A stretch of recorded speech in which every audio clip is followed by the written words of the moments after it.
Em nosso primeiro estudo sobre o conhecimento da vontade de Deus, nós buscamos conhecer um pouco sobre o livro que nos fala de Deus. Agora, nós precisamos aprender algumas coisas sobre o que Deus nos fala a respeito de si mesmo. E ele faz isso nesse livro, a Bíblia Sagrada. Eu acredito que se nós queremos conhecer algo sobre alguém, a pessoa mais indicada para nos dizer o que pensa, o que sente, o que quer, é ela própria. E é por isso então que nós vamos meditar, nós vamos buscar aprender o que Deus nos diz sobre Ele mesmo na Sua palavra. É claro que nós não pretendemos aprender tudo sobre Deus, principalmente porque a nossa capacidade de aprendizado é muito pequena, pequena demais, mesmo para as coisas que nos cercam, que nós podemos tocar e que nós podemos examinar. O sábio Agostinho, há 1500 anos atrás, ele afirmava que finitum nunc capere infinitum, ou seja, o finito, a nossa mente, nunca pode compreender o infinito, que é o próprio Deus. E a Escritura nos faz uma pergunta através do apóstolo Paulo: quem conheceu a mente de Deus? Quem, pois, conheceu a mente do Senhor? Ou quem foi seu conselheiro? É impossível ao homem, na sua finitude, compreender as coisas de Deus, que é infinito em todos os seus atributos, em todas as suas qualidades, em sua essência.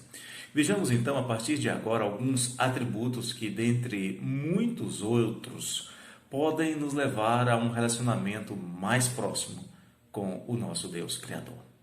O primeiro desses atributos é a eternidade de Deus. Isso quer dizer que Deus sempre existiu. Não foi criado, não veio à existência. Nunca foi nem melhor, porque Ele é perfeito, e nem pior, o que pode ser melhorado é porque é imperfeito. Ele é Deus. No Salmo 90, verso 2, ele diz assim: antes que os montes nascessem, antes que os montes se formassem, antes que a terra e o mundo fossem formados, de eternidade a eternidade, tu és Deus. A eternidade quer dizer um tempo sem duração, ou melhor, é um período sem que o tempo sequer possa ser contado. Se passassem 1 milhão de anos na eternidade, é como se nem mesmo um segundo houvesse passado para nós. Como nós somos criaturas presas ao conceito de tempo, é quase impossível compreendermos o conceito de eternidade. A eternidade de Deus, conforme registrada pelas Escrituras, nos assegura que nós não somos um acidente cósmico. Isto é, nós não somos frutos de uma grande explosão nuclear. Nós somos oriundos da vontade de alguém que, por mais que nós queiramos recuar no tempo, já existia. E esse alguém planejou cuidadosamente cada momento da nossa vida. Em Jó, capítulo 14, versos 1 até o verso 5, o Senhor diz assim: o homem, nascido de mulher, vive breve tempo, cheio de inquietação, nasce como uma flor e murcha, foge como a sombra e não permanece. E sobre tal homem abres os olhos e o fazes entrar em juízo contigo? Quem da imundícia poderá tirar coisa pura? Ninguém. Visto que os seus dias estão contados, contigo está o número dos seus meses, tu ao homem puseste limites, além dos quais não passará. Eternidade é algo que nós não temos, ainda que, pela graça de Deus, possamos viver com Ele para sempre. Imutabilidade é o outro atributo que nós vamos falar agora. Segundo esta característica de Deus, que para uma primeira olhada parece uma característica desagradável, ela na verdade é a fonte da nossa esperança. Porque Deus, sendo sempre o mesmo, jamais fará qualquer alteração em seu propósito, que é eterno, ou seja, não pode ser melhorado. Em Efésios 3:11 diz que, segundo o eterno propósito que Deus estabeleceu em Cristo Jesus, nosso Senhor, nós somos chamados. A Escritura nos diz que é justamente por causa da imutabilidade de Deus que nós ainda existimos. Em Malaquias, capítulo 3, verso 6, para um povo extremamente rebelde, o profeta diz: porque o Senhor não muda. Por isso vós, ó filhos de Jacó, não sois consumidos. Pelas nossas ações, na verdade, nós merecíamos ser destruídos. As Escrituras afirmam categoricamente que em Deus não há qualquer variação ou sombra de mudança. Tiago, capítulo 1, verso 17, diz que toda boa dádiva e todo dom perfeito são lá do alto, descendo do Pai das luzes, em que não pode existir variação ou sombra de mudança. Eu comparo essa variação ou sombra de mudança àquele movimento que às vezes nós fazemos, vamos passando na frente de uma loja, fazemos que entramos, voltamos, fazemos que entramos de novo e desistimos. Em Deus isso não existe. O terceiro atributo de Deus, muito interessante, muito importante, é a santidade. Embora em Deus santidade signifique ausência de transgressão, ausência de pecado, ausência de dolo, devemos entender que sua santidade significa estar totalmente separado do nosso estado de perdição. Deus não tem culpa de sermos pecadores. Não foi Ele quem nos fez pecar.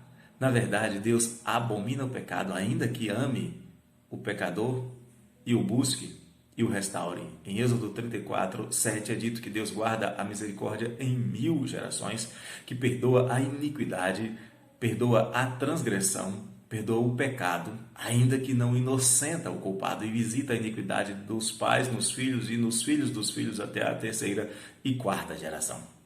Deus não pode ser ferido pelo nosso pecado. Nós somos as maiores vítimas dos nossos próprios erros. Guarde bem o que afirma o escritor do livro de Provérbios, capítulo 19, verso 16. O que guarda o mandamento, guarda a sua alma, mas o que despreza os seus caminhos, esse morre. Um assassino pode mandar alguém para o túmulo, mas o seu pecado o manda para o inferno. Em Malaquias 10, 28, aliás, em Mateus 10, 28 é dito: não temais os que matam o corpo e não podem matar a alma.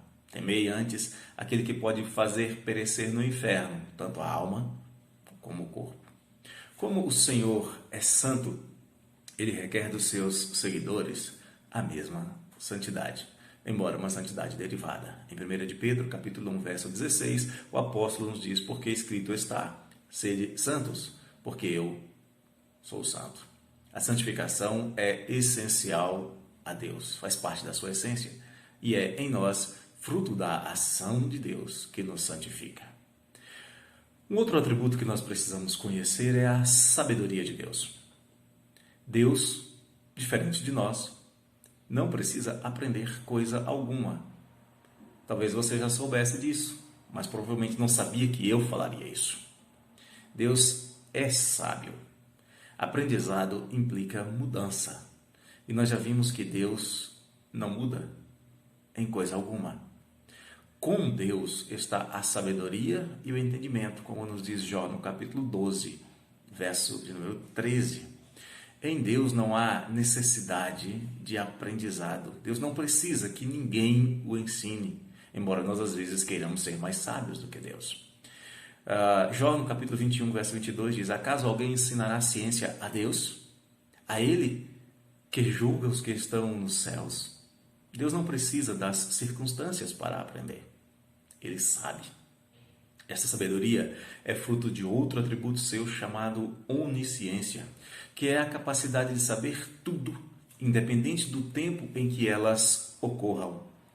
Mas por sabedoria também devemos entender o fato de Deus fazer todas as coisas com um fim determinado, visando um resultado específico.